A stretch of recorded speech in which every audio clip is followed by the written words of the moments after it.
This is really the moment where Lucrezia's darker reputation begins to take root. Two husbands gone, one humiliated and cast aside, one murdered inside her own family's orbit, and a family name that was already, by that point, associated with ruthless ambition.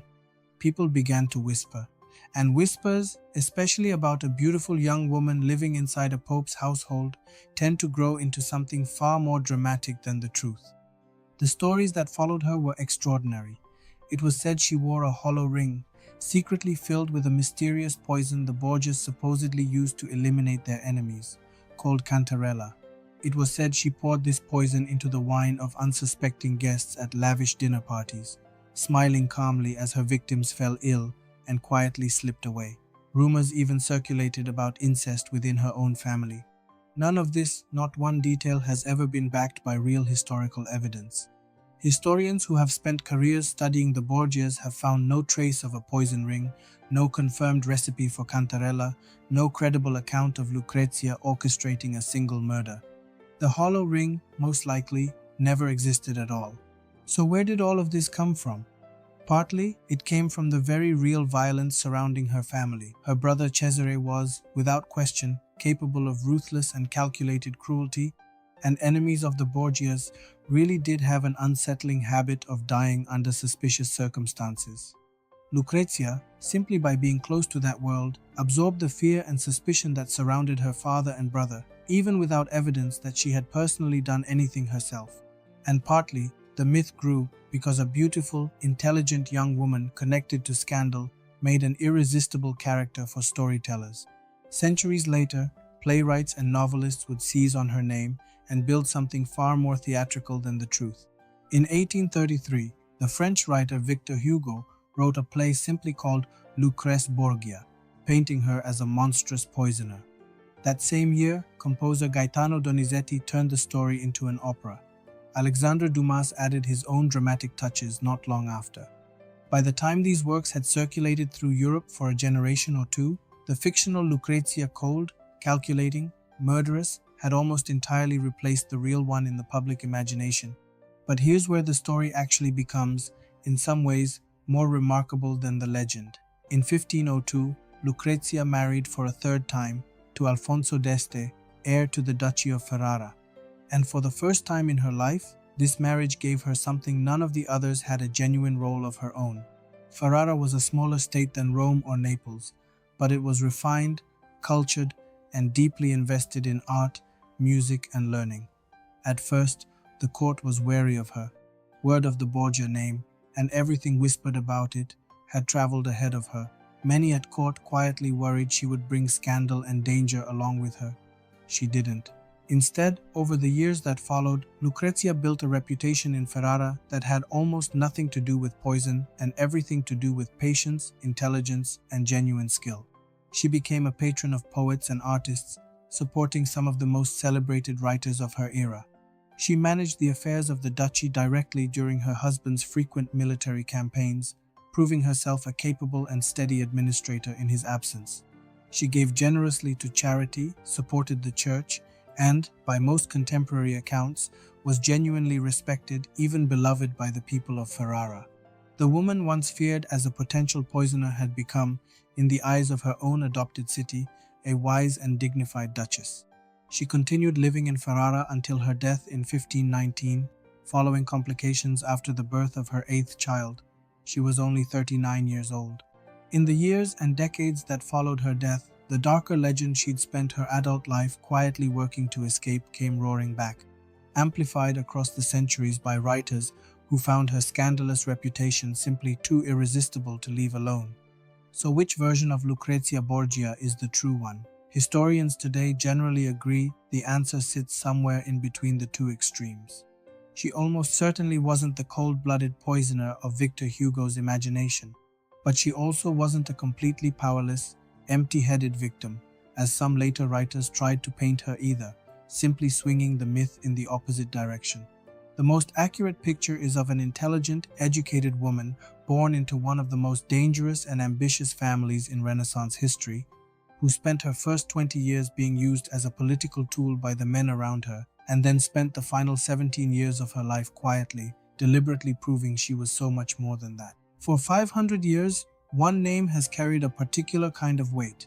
Whisper it in the wrong company, and people still think of poison rings, secret dinners, and enemies who quietly disappeared. The name is Lucrezia Borgia. Tonight, we're going to slow down and look closely at her actual life, not the legend that grew up around her, but the real woman underneath it. And as you'll hear, the truth turns out to be far stranger and far sadder than the myth. Lucrezia was born on the 18th of April in 1480 in a small town called Subiaco, not far from Rome.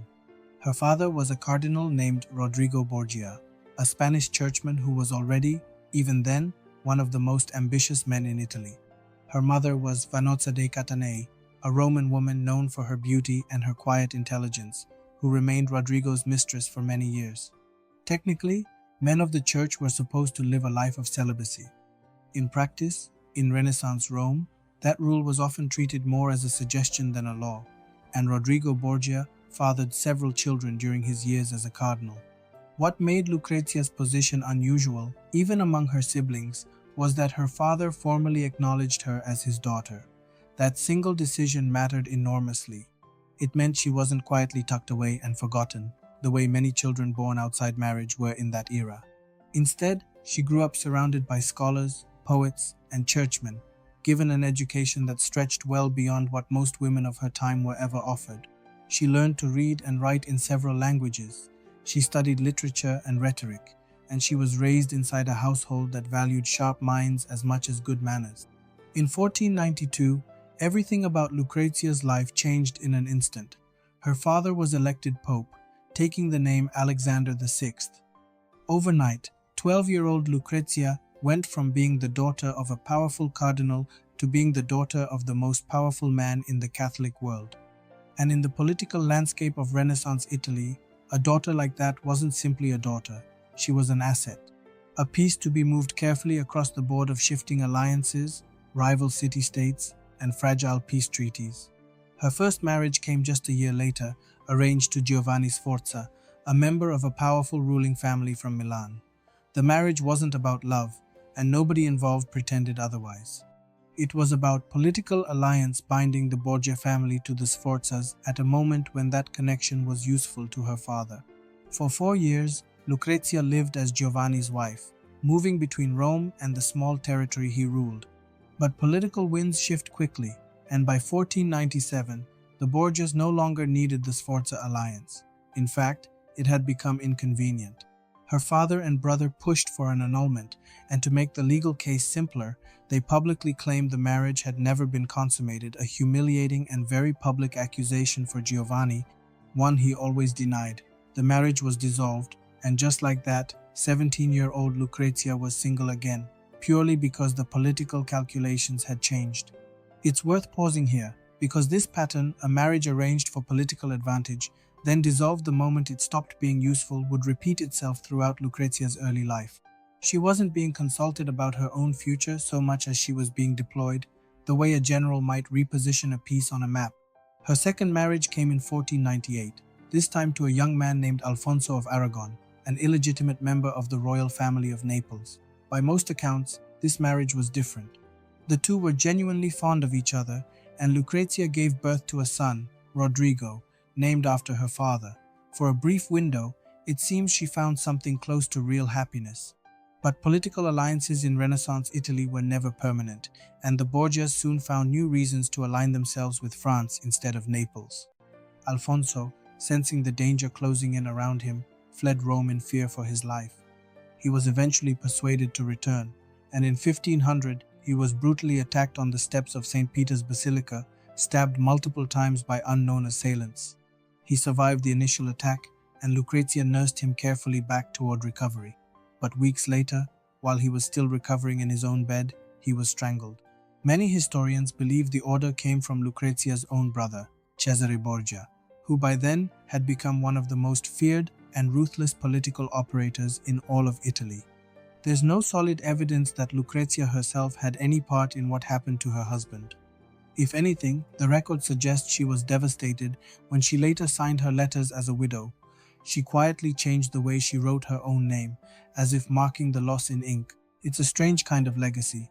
A woman who worked hard, in her own lifetime, to build a reputation for wisdom and generosity, only to have history remember her for 5 centuries afterward, mostly for a poison ring that never actually existed. If this story helped ease you into a quieter state of mind tonight, that's exactly what it's here for. Let the details settle. There's no need to hold on to any of it too tightly. Just let your thoughts drift, and let sleep take you wherever it's ready to go.